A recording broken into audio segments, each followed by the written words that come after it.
Both of us were on the busy street going for shopping. The sun was hiding behind grey clouds, and the smell of dust filled the air as cars rushed by, honking without mercy. I held Kelvin's hand tightly, not because I was afraid of the crowd, but because I was afraid of letting go. His hand felt warm, strong, like a memory I didn't want to lose. We walked past vendors selling roasted corn, knockoff perfume, and plastic flowers. I could hear children laugh, someone crying, a beggar whispering prayers. But all I could think of was how much I was hiding behind a smile.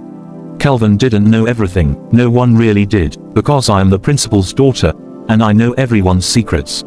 When you're the daughter of the man who runs the school, people forget that you're a person too. They see you as a shadow of power, or worse, as someone who must be watched, distrusted, or flattered. But what they don't understand is that I never wanted to know what I know. The truth came to me like letters slipping under doors. Sometimes I overheard it through my father's late-night calls. Sometimes it came from teachers who thought I couldn't understand. Sometimes it came from classmates who trusted me too much, or not at all. I never asked for their secrets, but they poured in like rain. Kelvin was different. He was the only boy who never cared about who my father was. He didn't try to befriend me because of it. In fact, he avoided me the first year we met. He thought I was cold, proud, distant. I thought he was reckless, wild, and always in trouble. We were both right, but sometimes, broken souls recognize each other, even in silence. We became friends in the strangest way, during a punishment. He had been caught drawing on the walls of the school toilet. There is more to pain than blood. It wasn't the first time. My father wanted to expel him, but something made him pause. I was the reason. I want you to clean the school grounds with her, my father said. Angela will supervise you, maybe you'll learn something. Kelvin looked at me like I was a burden. I looked at him like he was a storm. But in that quiet Saturday, while we picked wrappers and dried leaves under the mango tree, something shifted. He told me his story, not all of it, but just enough. A drunk father, a mother who left, a younger sister he cared for like a daughter, and in return, I told him nothing. I never told him that I knew his father once hit a teacher with a belt. I never told him that the letter his sister wrote for a scholarship had spelling mistakes, and someone secretly corrected it before submitting. I never told him that my father only let him stay because he saw himself in him, angry, wild, yet yearning for hope. It was hard carrying other people's truths. There was Loveth, the bright girl who always smiled but wore long sleeves even in heat, hiding bruises from a stepmother. There was David, the top student, who stole money from the staff room drawer because his mother was dying and needed medicine. There was Ifeoma, who gave her body to an older man just to buy her jam form. I knew it all, and I couldn't tell anyone, because sometimes, secrets are heavier than stones, and sometimes, speaking them breaks more than it heals. As Kelvin and I stood in front of a shop that sold fake designer bags, I noticed he wasn't smiling. "You're quiet," I said softly. "I've been thinking," he replied. "About what?" He didn't answer immediately. His eyes watched people passing by, a woman holding her baby, two lovers laughing, a boy dragging a wheelbarrow. "I want to leave this place," he said at last. "After school, maybe go to the city. Start fresh." I nodded. "You should." He turned to me. "Will you come with me?" I looked away. There are different kinds of love. There's the kind that grows with time, like vines curling around your ribs, quietly. That's the kind I had for Kelvin. Gentle, deep, wordless. But love is not always enough. Love demands sacrifice, and sometimes, that sacrifice is walking away when you want to stay. "I can't," I whispered. "Why not?" he asked. "Because I had my own secret. My mother was sick, not the kind of sick that you can see, but the kind that steals memory. Alzheimer's. She once forgot my name for a whole day. My father, the mighty principal, cried like a child that night. But no one saw it, except me. I couldn't leave them, not yet." Kelvin was silent. Then he said something I didn't expect.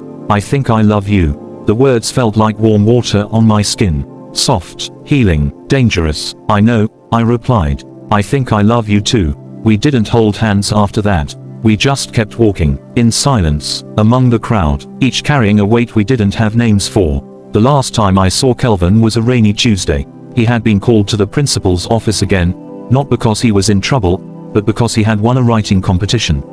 His poem was about a girl who carried everyone's sorrow like coins in her pocket. He never said it was about me, but I knew. After he left the office, he handed me an envelope. "Don't open it now," he said. "Open it when it rains." Then he walked away, and just like that, he was gone. That was a year ago. The school feels emptier without him. Not physically, just quietly. I still hear people's secrets. I still watch girls cry in toilets, and boys fight behind the library. I still smile in assemblies, eat my lunch slowly, and sometimes sit alone by the mango tree. But I'm not the same girl, because I've learned that silence can be both a cage and a gift. That pain, when shared, can feel lighter, and that sometimes, the most powerful embrace is the one you give yourself when no one else is looking. One day, it rained. Really rained, the kind that floods the gutters and makes students scream. I remembered the letter. I opened the envelope with trembling hands. Inside was a single page. His handwriting was messy, rushed, but clear, greater than Angela. If you're reading this, it means the sky finally cried for me. Maybe that's enough now. I don't know if I'll come back. I don't even know if I'll become the man you believe I could be. But I wanted you to know something. You saved me. Not by fixing me, not by loving me, but by simply seeing me. You, the girl who knows everyone's secrets. I hope someone learns yours someday. And I hope they stay. Thank you, Kelvin. I cried for a long time. Not because he was gone, but because someone finally said it, that I deserved to be seen. All this time, I thought my duty was to carry others. To hide their truths, to be strong, but I was just a girl. Just Angela, and even daughters of principals deserve to be held. Now, I still listen to secrets, but I no longer carry them alone. Sometimes, I write them into poems and burn the paper after.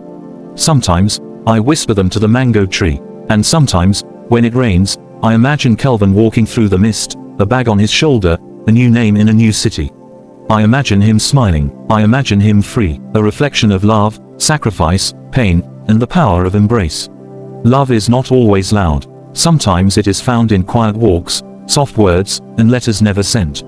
Sacrifice isn't always dramatic. Sometimes, it's staying behind when your heart wants to run. Pain doesn't always show. It hides behind perfect scores, laughter, or silence. And embrace, true embrace, isn't always from others. Sometimes, the most healing arms are the ones you grow for yourself. I am the principal's daughter.